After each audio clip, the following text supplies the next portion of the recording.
Welcome.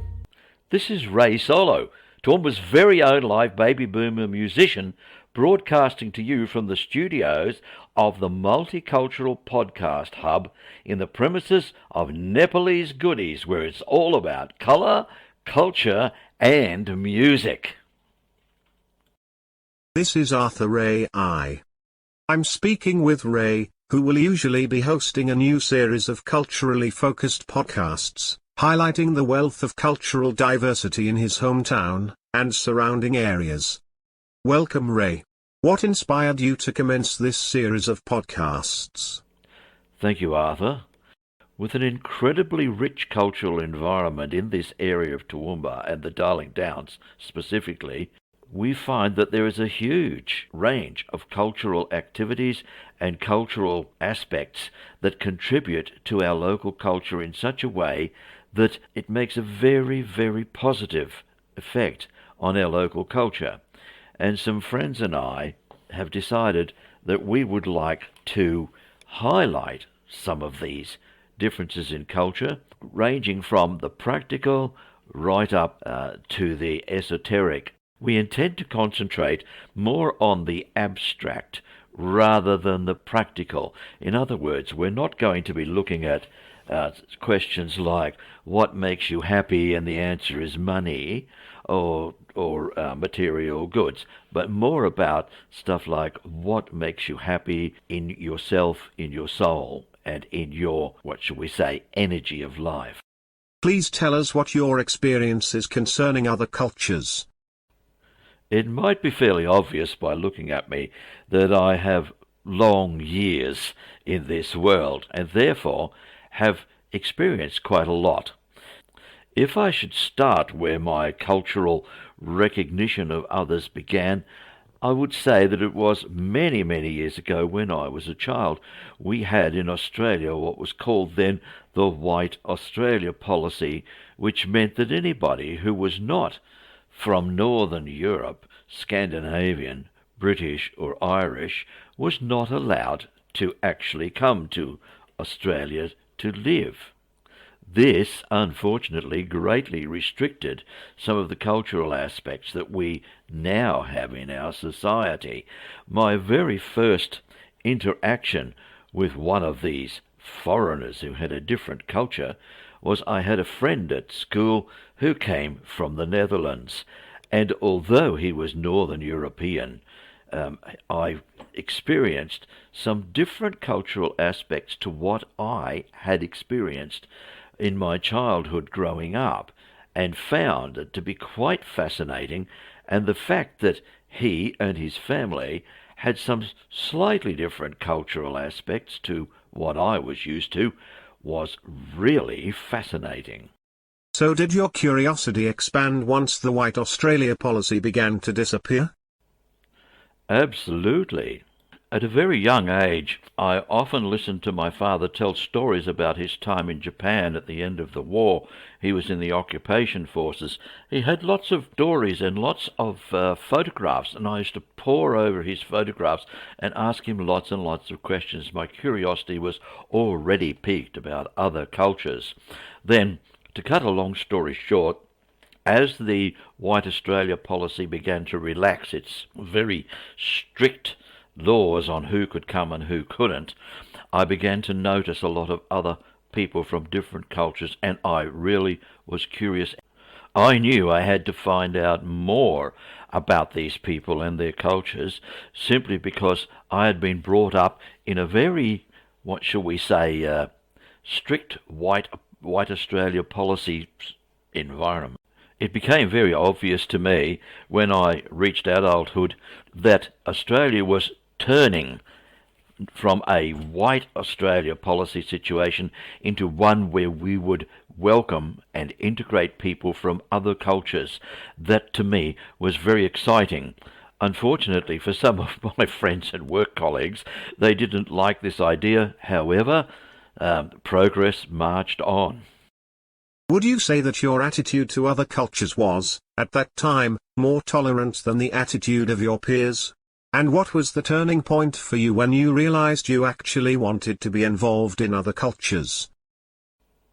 Yes, I feel quite sure that my attitude towards welcoming other cultures into my own Australian culture was much more tolerant than some of my peers.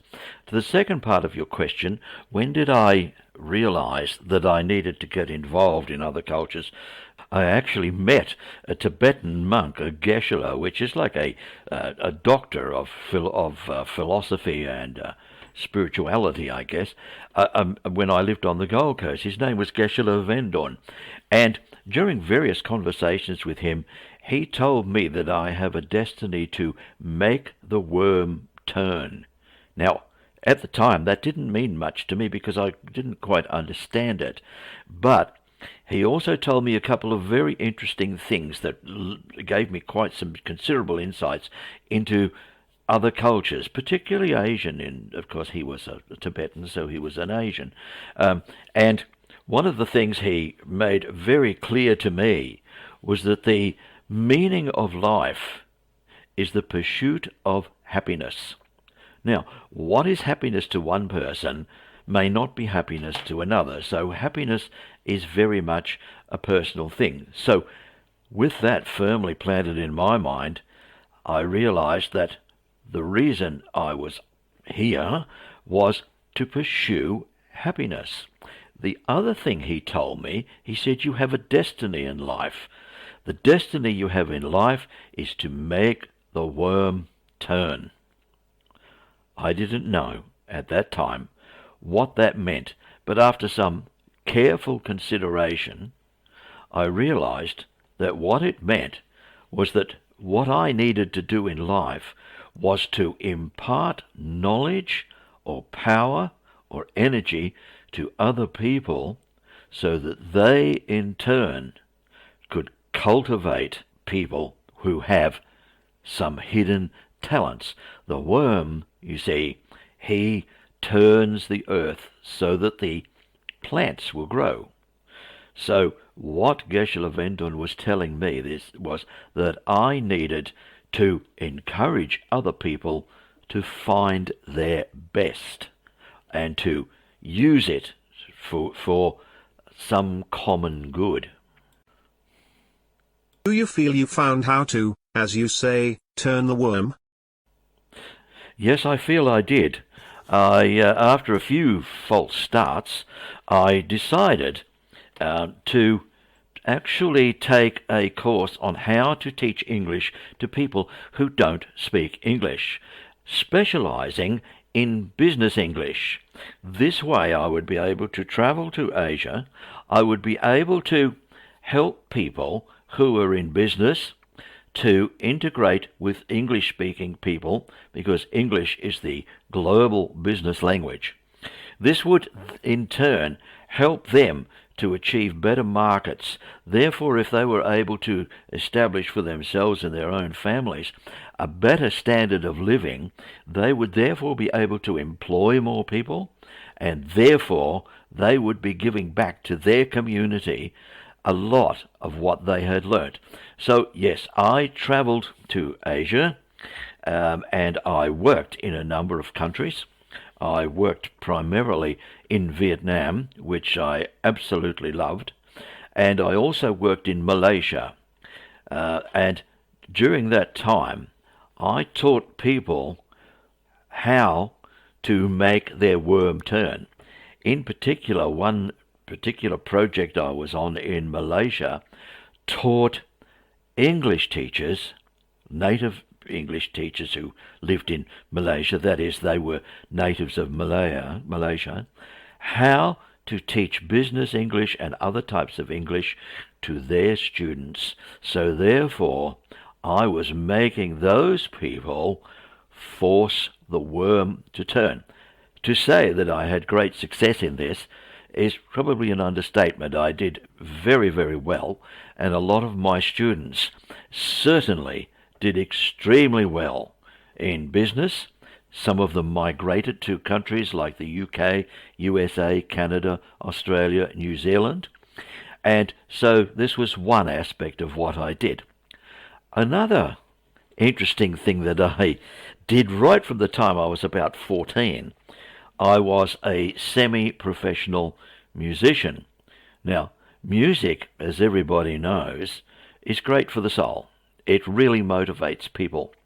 And by playing music live to people, I'm enthusing them to move, to clear their brains, to enjoy what they're doing. Now, if we enjoy what we're doing, we go away from these little concert things invigorated, and therefore we give a greater effort to what we need to do. Therefore, my music also has helped people to force the worm to turn. I'm very proud of my effect on people. Not everybody likes what I do, but a lot do, and we can't please all the people all the time. But if we can please most of them most of the time, we're doing very well. Yes, I do think that I absorb the local cultures very well.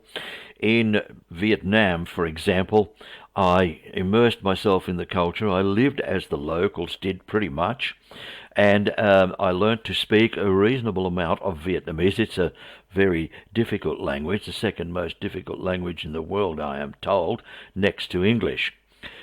But yes, I did immerse myself very much in their culture and understood their cultural points of view and how different they were to some of the cultural points of view in my own home country in Australia.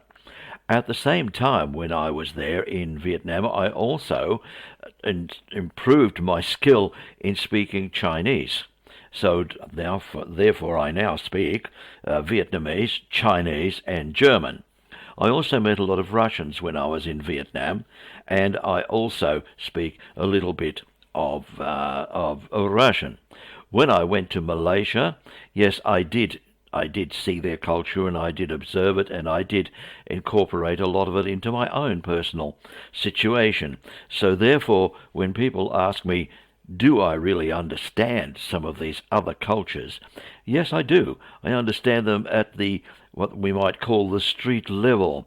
On a holiday I went to Thailand, where I spent a considerable amount of time, and on another holiday on the way to Europe in a 3-month layover, I stopped in India and I drove a motorcycle around quite a lot of India, and what a diverse country that is, and I saw a lot of different cultures when I was in India. It broadens the mind and it makes one realize that there are vast differences, different paths to happiness, and not all happy people are rich. Being rich isn't the foundation for making one happy. It's good to have enough money to have the things that you need in life, but happiness is not actually founded on the amount of money or the number of resources that you have. And this is one aspect of Asian culture that I found. I was also, from holidays that I took to Europe on several times, I also understood the European culture, but then, having come from Australia, I already pretty much understood the Northern European way of life anyway. But that also was quite an eye-opener. Tell me a little about how you feel this series of podcasts will operate. I mean, what is the plan overall, and how do you feel it will be achieved? Initially, we will probably produce a podcast on average once per week. We will actually invite local members of the cultural community in our area to come for an interview in which they can tell us a little bit about what they do, how they came to be in Australia, what skills they brought with them, what they're achieving right now, and what they hope to achieve in the long run. There'll be quite a number of diverse people from all walks of life, pastry chefs, people who do fingernail painting, for example. There will be people who do a huge variety of things that impact our cultural environment. In probably up to the first 3 months, all we are hoping to do is, by our podcasts, allow people to see that there is a considerable variety of diversity out there in our cultural environment that makes up the landscape of our situation here in the local area. After the 3 months, when people are becoming aware that our podcast is there and we are talking about cultural issues, those are, by the way, not only foreign cultural issues, also Australian cultural issues. Of course, we have to incorporate them. And why not? We have an Australian culture as well. But anyway, after those first initial 3 months, we will start to dig down, drill down into the more abstract. What is it about your culture that motivates you? What is it that you are hoping to achieve by being here? What are you doing and how are you doing it? And things like we will talk about health, family issues, family connections, and stuff like that. Work perceptions, marriage and love, things like that, and therefore put this out to the wider community to be more tolerant of things that perhaps they see but don't necessarily understand. We want this to be a very inclusive thing, focusing more on the abstract than necessarily the practical of how much money do you make and things like that. So that's our long-term project. That's our long-term view. What we will also be doing, of course, with these people who come, who we invite to have an interview, we will ask them if they will put this on their business website or their own personal Facebook account or whatever, and in return for them doing that, we will put it on a number of sites also. Therefore, we're getting within the local community to promote their business, their influence, and they are getting to promote ours. Therefore, there is no cost to do this. It's a you scratch my back and I'll scratch yours situation. But basically, at the end of the day, we want to get down into the nitty-gritty of what it is that motivates people, what it is that they feel they can contribute to society, and what they are getting out of the current Australian society, and are they having any problems, and how we might be able to put them onto people who can help them. So, this has been the first podcast in the series, and an introduction to Ray, who will in future podcasts be the host.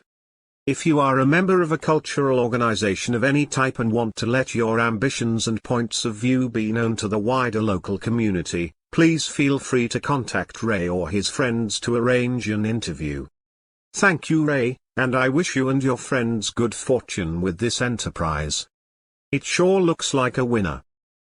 This has been Ray Solo, Toowoomba's very own live baby boomer musician, broadcasted to you from the studios of the Multicultural Podcast Hub in the premises of Nepalese Goodies, where it's all about colour, culture and music.